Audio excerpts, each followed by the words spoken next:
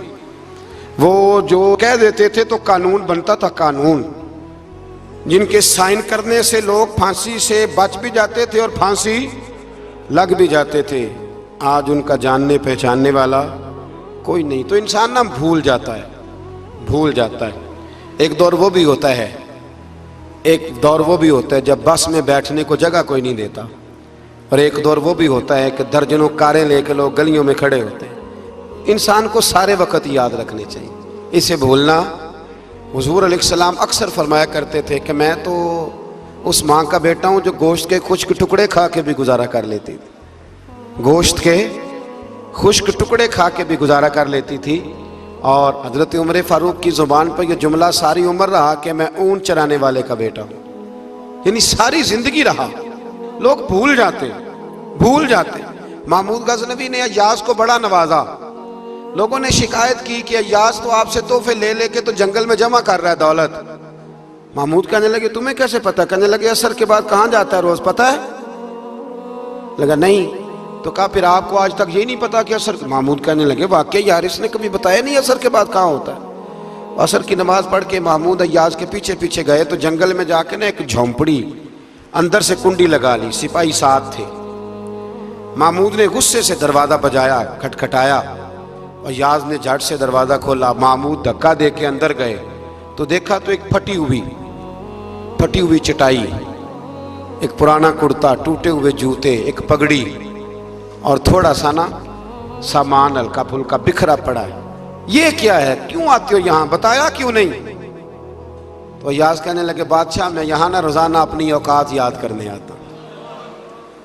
کیا مطلب؟ کہنے لگے جب میں تیرے پاس آیا تھا تو یہ والا میں نے پہنا ہوا تھا لباس، یہ میرے گھر کی کل مالیت تھی، تو بادشاہ ہے، آج اگر تو ناراض ہو جائے تو کون پوچھ سکتا ہے؟ میں روز آ کے اپنی اوقات یاد کرتا ہوں کہ دوبارہ اگر یہاں آنا پڑے تو مجھے مشکل نہ ہو۔ ملا رومی سے کسی نے کہا تھا خشیت کیا ہوتی ہے؟ تو آپ فرمانے لگے ایک مانگنے والی سے ایک بادشاہ نے نکاح کر لیا تھا، مانگتی تھی، بادشاہ کو پسند آ گئی، شادی ہو گئی، تو سارا دن روتی تھی، سارا دن روتی تھی۔ تو اس کی کنیزیں اس سے کہنے لگی کہ بس بھی کر، اللہ کا شکر بھی ادا کر، اتنا تجھے اللہ نے نواز، تو روتی رہتی ہے۔ تو کہنے لگی اس لیے نہیں روتی اس لیے ہوں کہ میں اس قابل نہیں تھی، اور ڈرتی اس بات سے ہوں کہ کہیں میرا سائیں ناراض نہ ہو جائے۔ میں تے گلیاں دا روڑا کوڑا، میں گلیاں دا روڑا کوڑا تے مینو محل چڑھایا۔ ایک میرا سنگی نا بڑا مہنگا سویٹر لے آیا میرے لیے، کچھ زیادہ ہی مہنگا تھا وہ۔ میں نے اسے کہا یار یہ رکھ لے تو، وہ کہنے لگے ہم لے آئے تو بس قبول کریں۔ تو میں نے کہا میری اماں نا کروشیے سے میرے لیے سویٹر بناتی تھی، کروشیے کی ٹوپی، پتہ نہیں کروشیے کا بھی نئی نسل کو پتہ ہو کہ نہ ہو، تو وہ اماں جی نے بنا کے دیا، تو پھر اس کے بعد میرے چھوٹے بھائی نے بھی پہنا، پھر میرا ایک بھانجا لے گیا چھوٹا، اس نے بھی پہنا۔ تو وہ اتنا مزیدار ہوتا تھا، اتنا شاندار ہوتا تھا کہ جو دھاگے اس میں لگے ہوئے تھے وہ دوبارہ کسی اور جگہ نظر، وہ کہیں اور میسر۔ تو اپنی اصل جو ہوتی ہے اس کا خیال رکھیں، اس کا دھیان کریں، اس پر توجہ کریں، اس پر ضرور غور کریں، یہ بڑی اہم بات۔ بہرحال اس پر بڑی باتیں کہنے والی ہیں، لیکن میں آگے بڑھتا ہوں۔ سورہ دہر سے آگے سورہ مرسلات ہے۔ اس سورہ کے شروع میں آثار قیامت کا ذکر ہے، اور بار